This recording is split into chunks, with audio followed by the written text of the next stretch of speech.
Assalamualaikum warahmatullahi wabarakatuh. Waalaikumsalam warahmatullahi wabarakatuh. Maaf Pak Jumen dari waktunya sebentar. Oh iya, nggak apa-apa, silakan. Saya mau wawancara Pak Jumen terkait pengambilan keputusan kepala sekolah Pak. Iya, iya. Yang pertama Pak, selama ini bagaimana Anda dapat mengidentifikasi kasus-kasus yang merupakan problematika atau bukan moral Pak?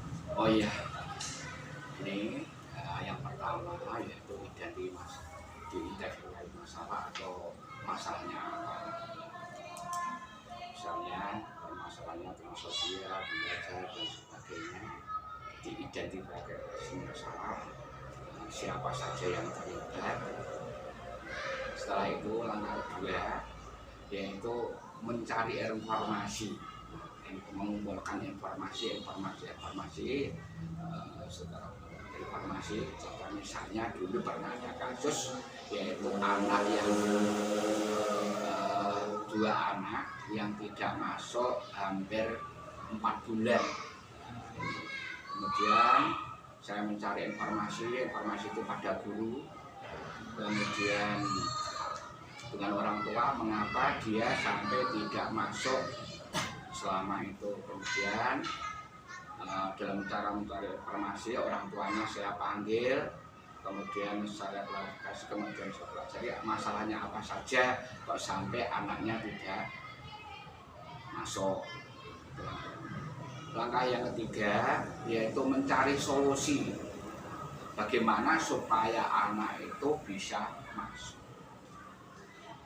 Setelah informasi ketemu otomatis solusinya karena informasi yang sudah saya temukan ternyata anak tersebut tidak masuk sekolah karena di dalam keluarga tersebut terjadi pisah rumah tidak hanya pisah saja tapi pisah rumah karena terjadi begitu.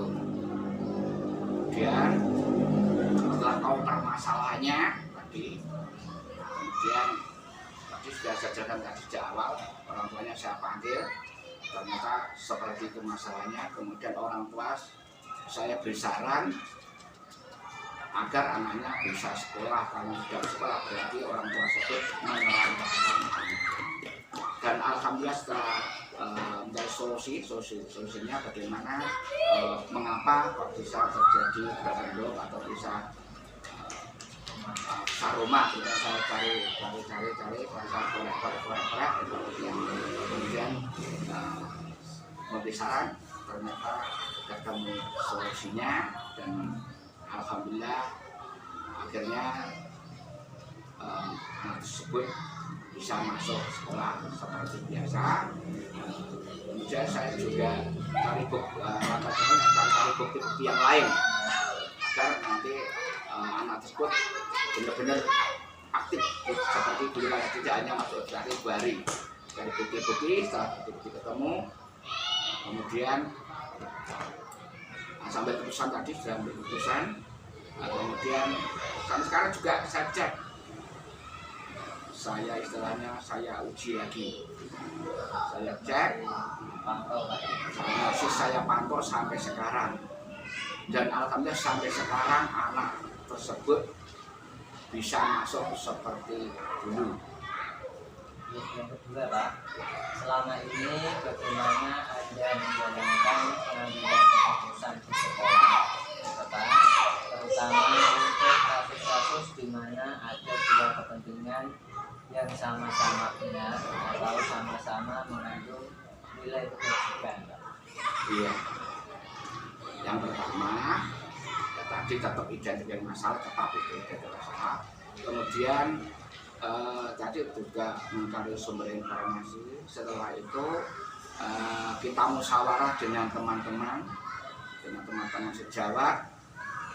Kemudian juga karena dua kepentingan ya, kita musyawarah dengan teman-teman dan kita ambil yang terbaik di antara dua yang baik tersebut. Kemudian juga setelah itu ambil keputusan, kemudian juga kita pelajari lagi, kita tinjau ulang hasilnya seperti apa. Kalau memang hasilnya lebih bagus ya itu kita laksanakan terus seperti itu. Ya, jadi tadi ya Pak, yang pertama identifikasi Masalah, terus yang kedua mencari informasi, yang ketiga musyawarah dengan teman-teman ibu, ya, terus yang keempat yang terakhir mencari solusi yang alternatif. terbaik tadi. Ya. Yang ketiga Pak, langkah-langkah atau prosedur seperti apa yang biasa Anda lakukan selama ini Pak? Yang dimaksud gimana Pak? Dalam mengambil keputusan Pak, langkah-langkahnya. Makanya ambil keputusan tadi tetap ya tadi Tadi ya. nah, identifikasi masalah, mencari sumber informasi, mencari bukti-bukti siapa saja yang terlibat, kemudian kita musyawarahkan, cari alternatif juga, dan kemudian mengambil keputusan. Setelah mengambil keputusan, nah, setelah dilaksanakan apa? Setelah dilaksanakan, kita tinjau ulang apa hasilnya baik apa tidak. Seperti itu. Terus yang selanjutnya Pak, yang Ya. keempat, hal-hal apa saja yang selama ini Anda anggap efektif dalam pengambilan keputusan pada kasus-kasus dilema etika yang pada kami lakukan tadi Pak? Nah ini agak sulit Pak menjawabnya. Iya, ya tadi mempelajari apa itu kejadian-kejadian, berdasarkan pengalaman. Menurut saya yang itu yang memang pendekatan dengan teman-teman agar semuanya itu tanpa kerjasama yang baik, saya tidak akan bisa bekerja dengan baik, juga tidak bisa mengambil keputusan tanpa kerjasama yang baik dengan teman-teman sejawat. Bagaimanapun tetap saya membutuhkan kerjasama yang baik, tanpa itu tidak bisa. Itu Pak, menurut saya. Yang selanjutnya Pak, Ya. hal-hal apa saja yang selama ini merupakan tantangan dalam pengambilan keputusan pada kasus-kasus dilema etika? Tantangannya apa ya? Tantangan kadang-kadang ya ini kadang sifatnya itu bisa mungkin dalam keputusan ada salah satu anggota yang tidak setuju, tapi dia tidak berani berterus terang, sehingga ya, terutama ya ada salah satu guru yang tidak bisa berjalan dengan baik dan tidak setuju, tapi tidak mau berterus terang, sehingga dia hanya diam saja tanpa tindakan.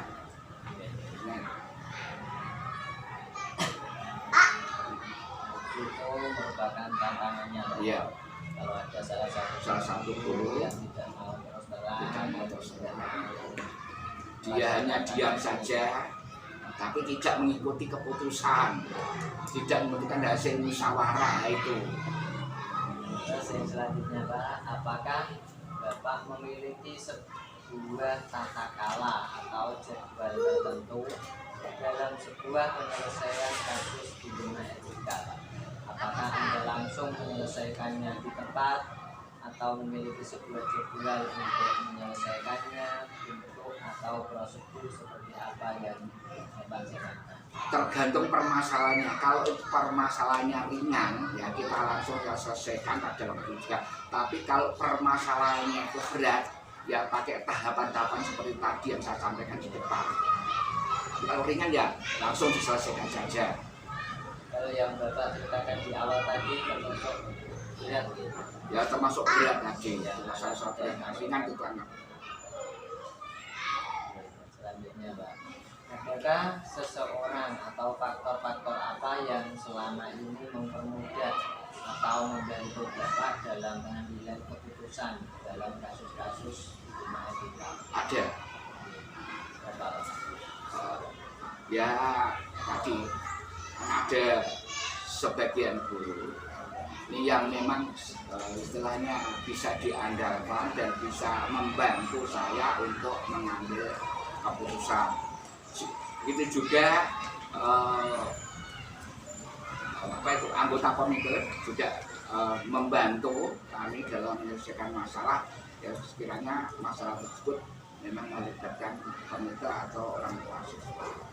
Ya, jelas saja Pak, tanpa itu, tanpa daya membantu tadi ya tentu saja sulit untuk menyelesaikan masalah tersebut.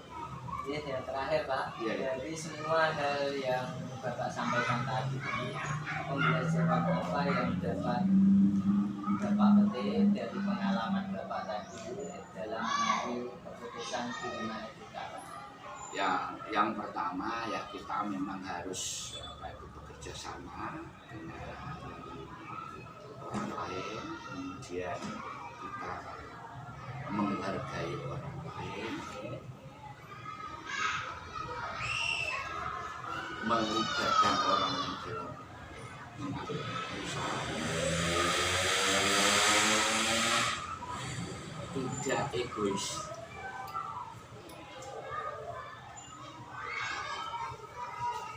Jadi saya kira sudah cukup Pak wawancara saya. Terima kasih atas waktunya. Mohon maaf atas menjadi waktunya Bapak. Ya tidak, saya juga terima kasih. Waalaikumsalam.